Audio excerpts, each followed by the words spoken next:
Hello and happy Sunday. I'm Eva Maria with Witches of the Moon. I'm your Sunday co-host, and I'm here at week's end to talk about Samhain, also known more commonly as Halloween. One thing I just want to make clear before I even begin is I have an outline of points that I want to cover in front of me, so if you hear like papers rustling or if I look down, it's not that I'm being rude or, it's not that I'm disorganized, I'm referring to my outline, and I'm doing this so that I hopefully save you a long drawn out crazy rant. I'd like to, not ramble so much. I want to try to keep everything as concise as I can. Also, I'm sure that the coasts, oh my god, it's early. I'm sure that the hosts and co-hosts here at Witches of the Moon, that all the others have probably covered the history and lore of Samhain or Halloween fairly well. I have confidence in them. I'm sure they did. But so I'm not going to really be delving much into that. But if in the event you should want more information in that respect, I'm going to have some links in the description. I'm going to link the History Channel's documentary by the name of A Haunted History of Halloween. Blech, I'm like tongue-tied this morning. I'm sorry. And I'm also going to have a link to a video by Lunar Wisdom here on YouTube, and that video's name is Samhain. And obviously A Haunted History of Halloween by the History Channel is going to be pretty long. It's got to be like 40-something minutes long. So if you've got like time and you want to kick back and watch that after you watch this, go for it. But if you only have a few minutes and you want to watch, the History Channel documentary later, maybe watch the Lunar Wisdom video. I think that one's like 6 minutes and change long. Also, those resources aside, there's a book I want to mention here. I think it's a great book for anyone who just wants to know more in regard to the tides, times, the turning of the wheel, the seasons, any kind of stuff like that. This book I want to recommend is called Celestially Auspicious Occasions, Seasons, Cycles, and Celebrations by Donna Hennes. This is an awesome, awesome book. Just to give you an idea of some of the material covered in this book, I'm just going to read you chapter titles. We have The Great Round, The Winter Solstice, Midwinter, the Spring Equinox, Mid-Spring, the Summer Solstice, Midsummer, the Autumn Equinox, Mid-Fall. That's where you'll find information about Samhain in the chapter concerning Mid-Fall. Also, there's a chapter on the sun, the moon, the stars, total eclipse of the sun, lunar eclipse. And then there's another, that's all in part 1. And then there's another part to this book, part 2, in regard to telling time. And the chapters in this section are about time, the day, the week, the month, once in a blue moon, leap year, the new year, birthdays, and then there's a nice bibliography. Well, this is a really good book, so if you want to know more about like the tides, the times, the turning of the year, etc., I recommend this book. I don't know if it's still in print, but you probably can track down an older copy if it's not. So, yes. Again, I'm not going to delve so much into the history aspect of Samhain, but I think that with A Haunted History of Halloween, linked in the description, with Samhain by Lunar Wisdom, linked in the description, and with this book mentioned, I'm sure that's probably resources enough, as well as the information you've gotten from our, hosts and other co-hosts. I'm sure you're probably set there with the history aspect. So, now I want to move on along and talk about my understandings, my perceptions of Samhain. And I think for the rest of the video, I'm probably just going to use the term Samhain. I think it would be really annoying if every 5 minutes if I was going Samhain or Halloween, Samhain or Halloween. So let's just say Samhain for the rest of the video. Now, okay. The first thoughts that came to my mind as I approached this topic and wanting to present it to you is that I thought to myself, it's worth mentioning that obviously Samhain falls into the harvest season. Okay. Death is symbolic of harvest. Think about it. We are planted into physicality by our parents and the divine.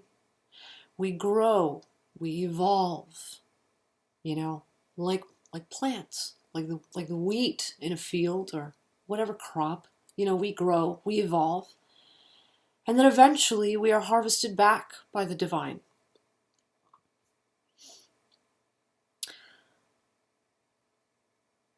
When we harvest crops, you know, when we reap them, we cut them down. You know, just as the grim reaper's blade reaps souls, so to speak. You know, we too are harvested back.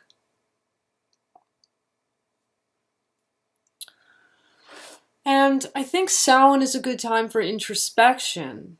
You know, the harvest symbolism of death evokes the old adage, you reap what you sow. Given that, if we look at our own lives, we can ask ourselves, what kind of legacy will we leave? What we do today will come to fruition later. What effect at harvest time, at death, existentially speaking, do we want our lives to leave behind us in the greater world when we are gone? So Samhain is an excellent time for looking inward and assessing things before moving forward.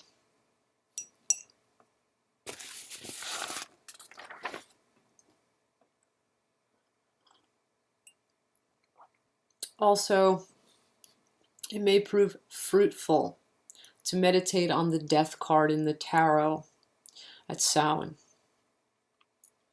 I feel the death card has much to teach us during this period of the wheels turning.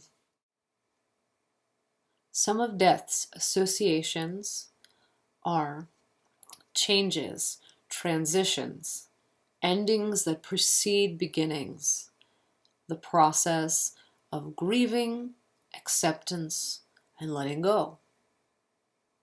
These aren't all of death's associations, but they're some of the more significant ones, some of the associations that come to mind readily, at least when I think of death.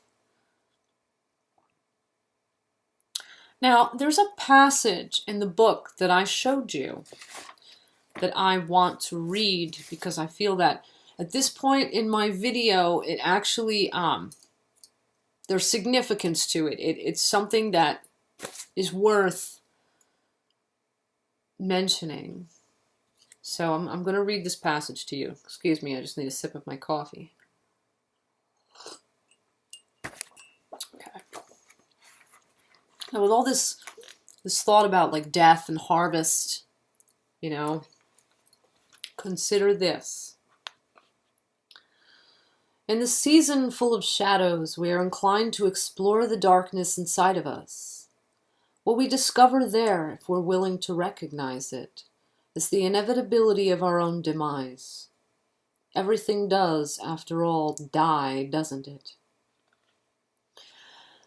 How could we contemplate life without death? What could it ever mean? Death is a part of life. The life cycle includes death as light includes the shadows, as the day includes the night. The shadow of death offers us the insight to comprehend the vast yet vulnerable continuum of life. Understanding this, we are able to begin to imagine our own place in the eternal procession of the ages, we are reminded of all those who have preceded us and all those who will follow. Successions of generations like the fruit of a tree. The generations bud, bloom, ripen, then fall, each in its own turn. And the death of each nurtures and informs the life of the next, linking the living and dead together in one unbroken chain.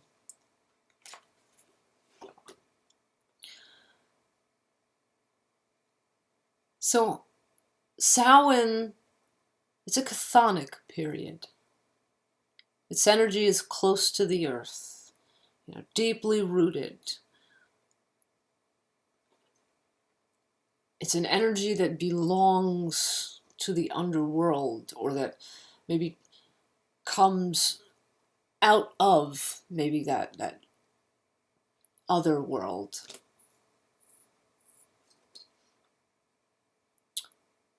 Samhain is deeply rooted. It's tied to ancestry, as the passage I just read stated. And therefore, I feel that Samhain is an excellent time for ancestor elevation, refreshment, and work. Some other things I think that would be great to do at the time of Samhain might be grounding, divination, spirit contact, letting go of what no longer suits us, acknowledging the closing of one chapter of life before beginning another, remembering recently lost loved ones. These are some things to consider maybe doing, because Samhain is an ideal time for these, I think. And now, in Anne Mora's book, Green Witchcraft, she has some suggestions for things to do at Samhain. I'm not going to read all of them to you, but I'm going to read 3 of them to you. These are 3 of her suggestions that I think are excellent. Anne Mora suggests drinking apple cider warmed and spiced with cinnamon to honor the dead. She also suggests making resolutions and burning them in a candle flame. And finally, of the suggestions she makes, the last one I'd like to share with you is that she suggests burying an apple or pomegranate in the garden as food for the spirits passing by on their way to be reborn. So that's what Anne Mora suggests in her book, Green Witchcraft. Also a very good book. It's a book, it's funny, I got this book when I was much younger, but sometimes I'll refer back to it, because it does have things in it that just, you kind of want to keep this one. This is a keeper. So, yeah, I guess, I guess this is pretty much the extent of what I have to say in regard to Samhain. There's much, much more. This is a very, very deep time of year, and again, I mean, the suggestions I gave, these are only the tip of the iceberg. There are so many things that you can potentially do. For example, not just divination. You could set about, consecrating and dedicating a new tarot deck or divination tool for use going forward. There's just, if you really thought about it, there's so many things you could do. There really are. But I think I'm going to end this video here. So that said, till next time, blessed be and Ashe. Have a really, really awesome Samhain.